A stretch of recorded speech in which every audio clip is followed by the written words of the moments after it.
Welcome back to VCT for People in a Hurry. This episode covers Week 2 of the 2024 Americas Stage 2. This week was the Americas Super Week. That means they played twice as much as usual, with 10 matches instead of 5. That being said, buckle up, because we have a lot to cover.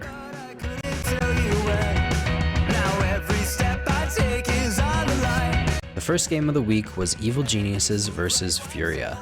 Both teams were coming off big wins in Week 1, so this was a testing ground to see if they could keep their form. Map 1 was Furia's map pick of Bind. EG went for an interesting Brim, Omen, no Sentinel comp. The first half looked eerily familiar, with EG taking 9 rounds without much trouble and finishing the map 13-5. 3 of the 5 rounds Furia won came down to 1v1s, and another was a 1v2, while only 1 of the rounds EG won came down to a clutch, a 1v2 from Supermen, who dominated this map, going 23-8 with an ACS of 305. Map 2 was Lotus, and you can really tell how much time EG put into perfecting this map. They used an interesting strategy, playing full retake on C with a deep Cypher setup, and stacking 4 players on A so they could consistently win the early rubble fight and force Furia into their unbeatable C retake. EG won 9 rounds in a row, ending the first half 10-2 and winning full time 13-4. Havoc tried his best, winning a 1v3 with the Sheriff and taking matters into his own hands with an ace, but EG just outclassed the Brazilian squad, Giacomo especially, dropping 23 kills and 8 first bloods with an ACS of 394, the highest of the split and maybe even of this year. EG take the series 2-0. Interestingly, 3 of the 4 second rounds were won by the opposing team with a thrifty, 2 for EG and 1 for Furia. EG were the only ones who successfully converted a second round win. Across both maps, everyone on EG was at least +8 on kills and deaths, while everyone on Furia was negative, with Poor Zan going -22 and MW Zera going -16. Seeing their performance in this game, I have no idea how Furia beat 100 Thieves the week before, but with 2 convincing wins in a row, EG are starting to look like a force to be reckoned with. Game 2 was Sentinels versus Crew. We saw some really good Valorant in this match. Map 1 was Crew's pick of Lotus, but Sen took the lead 8-4 in the first half. Crew fought back in the second half though. Kesnit was an entry demon with 6 first kills to only 1 first death, but Sen still closed it out 13-11. We had some great moments on both sides, with a clean 1v3 clutch from Heat and a crispy ace from Tens. Both Zekin and Zelsis hit a triple-double, and Zelsis only died 11 times across the 24 rounds. Suspiciously, Crew only won 11 rounds. Map 2 of Split was less about individual play and more about team synergy. Crew won the pistol, second round, and bonus, but Sen took the last 7 rounds in a row to bring the half to 8-4 once again. The second half was very back and forth, but Sen's early lead carried them to a 13-10 win. Sentinels won the series 2-0. Tens was the standout player of the day, going +10 across the series, while Klaus was the resident struggler, going -14. But he's also the IGL, so a lower performance is understandable.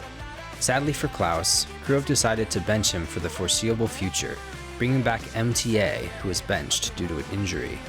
The duties of IGLing will return to Melser, who was Crew's in-game leader last year, though I worry about the wisdom of that, seeing as Crew went 0-9 with Melser at the helm. Game 3 was a Brazilian showdown between Loud and MIBR. With visa issues resolved, MIBR were finally able to play with their full roster, bringing in Pala and Rich and saying goodbye to their stand-ins of Paint and Shazam. MIBR brought us to Ascent for Map 1. Unfortunately, they haven't had much practice with their new lineup, and Loud took the first 4 rounds in a row, ending the half 8-4 and taking the map 13-7. It was Tui's first game back on Duelist, and he looked great, getting 20 kills to 13 deaths and an ace in round 4. Everyone on Loud went positive, and everyone on MIBR went negative except for Mazin, who scraped an even 14-14. There were some flashes of skill from MIBR's new players, but Pala and Rich both died 20 times in 20 rounds. Sag. Lotus was a different story. Despite some crazy plays from Kawanzin, including a 4K in the first pistol and 2 snappy 3Ks, MIBR finally managed to win a map. They secured a 7-5 first half and stole the game 13-11. Despite being the only player negative on the team, Pala still had some insane impact, with 8 first kills to 4 first deaths, really opening the sight for his teammates. Rich led MIBR in kills, putting up 22-16 on Fade, though Kawanzin just barely out-initiated him with 1 more kill and several more assists. The big struggle for Loud on Lotus was Sadak on Neon. He still came away with 5 first bloods, but also 5 first deaths, and a 9 kill to 22 death scoreline overall. Definitely not what you're wanting. Sunset was the deciding map. Loud won the first pistol, but MIBR stole the second round and converted the bonus. Once the dust settled, the half was tied 6-6. MIBR put up strong numbers in the second half, but Toys and Less were just too much for them, and Loud won Sunset 13-9, the series overall 2-1. Toys only died 10 times across the 22 rounds, and he and Less tied for the highest kills with 21 each. Sadak struggled on Neon once again, going -9 in kills, but he still did his job as a duelist and allowed the rest of his team to shine. Next up, 100 Thieves versus Leviathan. 100 Thieves had first map pick, and they brought us to Bind, one of their staples, with 6 wins and only 1 loss on the map in Split 1. I'm sure you can see where I'm going with this. Yeah, Lev thrashed them in the first half, going up 8-4, and though 100 Thieves fought back, they only prolonged the inevitable, and Lev won the map 13-10. As you may have expected, Aspas led in kills. He put up 2 4Ks and 7 first kills for his team, definitely helping the cause, but it wasn't all him. Several rounds were stolen right from under 100 Thieves, like this crazy 3K from King. I mean, the crosshair control is impeccable. Map 2 was Haven, and there's really not much to say. Lev demolished the first half 10-2. They closed the map 13-4 and the series 2-0. Across the series, nobody on 100 Thieves went positive except for EU with a 26-26 KD. Between the maps, Zix, the coach of 100 Thieves, laid it out, saying the team as a whole was in a slump. He said the team used to just inherently act and play off each other, but now they need to actively think about playing as a team, and that change in mindset caused them to lose confidence and have weakness in their performance since Shanghai. Brutal honesty, but at least they know what the problem is, and hopefully they can work it out. Moving on to NRG versus G2. NRG brought us a crazy comp on their map pick of Haven. They ran a Yoru, Clove, Deadlock, and Fade. The only quote-unquote meta agent they picked was Omen, and I mean, there were some moments, yeah, like Ethan's 4K in round 9, but when your IGL is going 4-18, it's kind of over. G2 won the first 6 rounds in a row, taking the first half 8-4, and though NRG won the next pistol, it wasn't enough, and G2 closed it out 13-7. Leaf went 25-9 on Killjoy of all agents, getting 5 3Ks and putting up a rating of 1.77 and an average combat score of 334, compared to Finesse's 0.39 rating and ACS of 69. Nice. Bind was much of the same. We had another interesting comp out of NRG, playing Sage instead of a second initiator or classic Sentinel like Cypher. G2, just like before, won the first 6 rounds in a row, but this time they closed the half 9-3 instead of 8-4. Ooh, I got chills. NRG showed some more signs of life on attack, but G2 still won the map 13-8 and the series 2-0. Valen and Leaf both managed 4Ks, sadly no aces.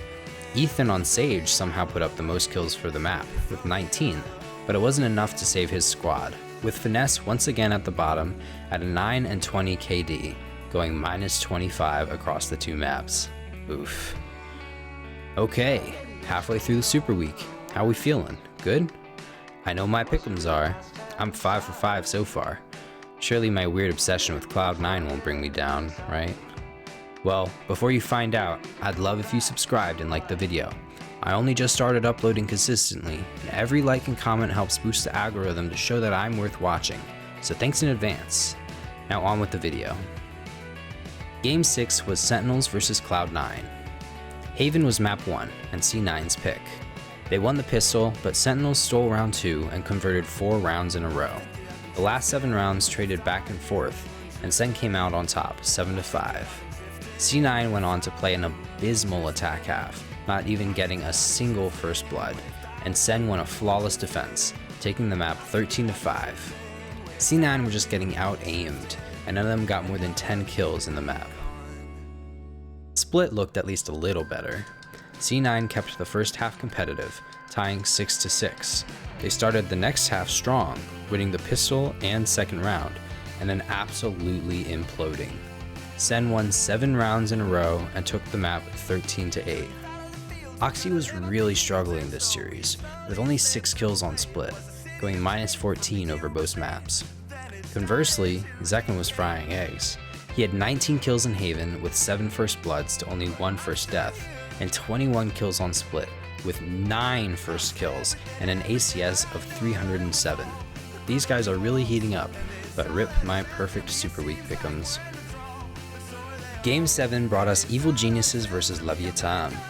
Lev took us to Icebox for map 1, and we had some pretty strange comps. Lev played a Viper Harbor Jet, which is normal enough, but EG played a Harbor Sage Clove with no duelist. The first half was crazy, ending 5-7 in favor of Leviathan, but it had some really cool plays. Jogamo was popping Grimoires left and right, and got an ace in round 7. Funnily enough, Superman on Clove also died 3 times in round 7. The second half was much less exciting, and Lev won flawlessly on attack, taking the map 13-5. It really was just a team diff. Everyone on Lev had at least one 3K. Aspas and Mazzino in particular popped off. Aspas went 23-8 with a 1.69 nice rating and 352 ACS. Mazzino wasn't far behind, with a 21-10 KD and a 1.61 rating and 316 ACS. Sadly, nobody on EG was positive. Poor Superman died 20 times in only 18 rounds. Sunset was much more competitive. The two teams battled it out and tied the first half 6-6. The second half stayed close throughout, but Lev finished it out 13-10 in their favor. At least this time EG was shooting back. Derek put up 23 kills on Fade, but he just couldn't keep up with Aspas's Neon. Aspas managed 25 kills, averaging 200 damage per round, with 3 triple kills and an ACS of 301. Across the series, nobody on EG went positive, while Aspas went +23, Mazzino +27, and King +14. EG showed promise, but it was really just a skill diff. Next up, we have another Battle of Brazil, this time between Loud and Furia. Haven was map 1, picked by Loud. Both teams were running Neon comps, but basically every other agent was different. Furia played Omen, Killjoy, Breach, Gecko, while Loud played Omen, Cypher, Viper, Sky. It started out well for Loud, but Noswer went crazy, winning a 1v3 and 1v4 clutch to let Furia take the first half 7-5.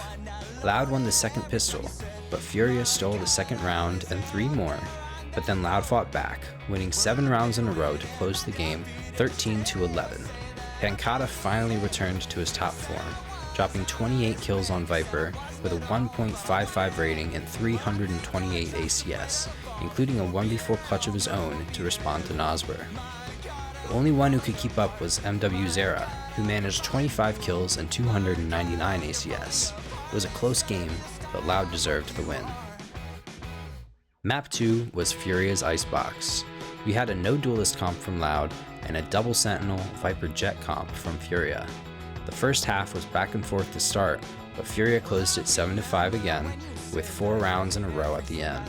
They continued their success in the second half, winning the pistol, second round, and bonus before Loud could answer back, but at that point, it was too late, and Furia won the map 13-10. It was great performances all around. Kalanzine, Pancata, Havoc, and Noswer all dropped over 20 kills, and everyone else wasn't too far behind except for Sadak, but he carried his weight with 12 assists. The decider for this match was Bind. We got a Sage comp from Furia and a Neon Omen comp from Loud.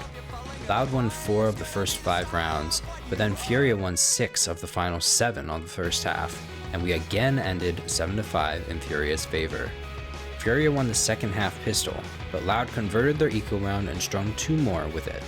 Furia stabilized soon after though, and won the map 13-9, taking the series 2-1. This match marks the first time Loud has ever lost a series to another Brazilian team, and the first time Furia has ever even taken a map off of the Brazilian super team. The last map of Bind was, in all honesty, just the MW Zera show. He went 29-12 on Raze, with a 1.82 rating and 371 ACS. Khalil also put up big numbers on Brimstone, with 20 kills and 12 assists. We're on to the last day of the Americas Super Week, and it started off with MIBR versus 100 Thieves. Icebox was map 1. We had a mirror match from the 2 squads, and 100 Thieves dominated, scoring a 9-3 first half and finishing the map 13-5. Everyone on 100 Thieves went positive, with Asuna only dying 8 times and EU and Boostio only 9 times across the 18 rounds. Rich was the only player positive for MIBR, the rest of his team struggling in the kills department. Map 2 of Split was just as simple. 100 Thieves secured the first half 10-2, and Boostio styled on the Brazilians by landing 6 bottle flips in a row during a timeout, literally. MIBR won the next pistol, second round, and converted their bonus. The NA squad won out 13-6 though. EU went Super Saiyan, dropping 26 kills to only 5 deaths, with an ACS of 335 and one of the highest ratings I've ever seen at 2.02. He got 3 triple kills, a quad kill, and 3 1v1 clutches, diffing everyone in the server. Across the series, EU went plus 29, and the rest of his team also stayed fully positive, while MIBR were negative across the board. Now, for the final game of the week, NRG versus Crew. Crew brought us to Split, and NRG pulled out a Yoru Neon comp as a surprise pick. 6 of the first 7 rounds went the way of Crew, but NRG managed to claw back a 5-7 scoreline. The second half was heavily in Crew's favor though, and they won the map 13-8. Ethan led the scoreboard at 25 kills, with 6 first bloods to only 1 first death, and an ACS of 331, but it wasn't enough to save his team. Map 2 was Ascent, and NRG went back to basics with the classic meta comp. The first half went in NRG's favor 7-5. Crew won the second pistol, but NRG thrifted them the next round and won 4 more in a row. The map ended 13-8 for NRG. FNS finally put up a positive scoreline, the first one since he came back to pro play, but it was Sam who led NRG to victory with 22 kills and 10 assists. Nobody on Crew did especially badly, but they just didn't have the team synergy to keep up. The deciding map was Sunset, and NRG plowed out the gate with a 9-3 first half. Crew managed to win 4 in a row in the second half, but NRG closed the game out 13-7, winning the series 2-1. Hesnit tried his best, dropping 20 kills, including a 4K in round 17, but without Klaus to IGL, it was clear that Crew didn't have a very structured plan, more so relying on raw mechanical skill to win them rounds rather than set plays. I'm no expert, but maybe it's not the best idea to drop your IGL halfway through the stage. MTA's first time back didn't go well, and he went -24 across the 3 maps. Not good when the whole point of being signed is to increase the team's firepower. But everyone has bad days, and they hadn't had much practice together since the roster swap, so I'll give them a break. I was glad to see fewer stomps this week. There were a lot of close matches and great storylines, and I can't wait for next week. But first, time to talk standings. The top 6 teams at the end of the stage will go to playoffs, and the top 2 will get a bye to the double elimination stage. Leviathan have secured their spot with 7 wins and are almost guaranteed top 2, so long as they can beat one of Loud or Furia, which they are favored to do. Sentinels have also secured a playoff spot with 6 wins, and could make top 2 if they beat G2 in week 4. G2, Crew, and Cloud9 are all right on the edge of guaranteed, each needing only 1 more win to qualify and 2 more wins to get the bye round. If I had to guess, G2 will be the one to get the second bye, but they'll need to beat both Crew and Sentinels to do it. If G2, Crew, and Cloud9 all win at least one game, which they should, the final spot will go to one of 100 Thieves, NRG, or EG. EG and 100 Thieves have a higher chance than NRG, because they both play 2 games to NRG's 1. But 100 Thieves and EG actually play each other next week, which could very well be the deciding match of who makes it to playoffs. If either of them win both their games, they're in. If they both win one and lose one, it gives an opportunity to NRG, and the 3 teams will need to tiebreak with either head-to-head scores, map wins, or round differential, depending on how close it gets. No doubt, next week will be interesting. Thanks for watching. This was the most time-consuming video I've ever made, and if you enjoyed, please drop a like and subscribe for more content like this. Comment below which teams you think will make it to playoffs, and as always, leave me some feedback on what you liked and what you think I can improve on. If you're in the US, happy 4th of July. I'll see you all next week.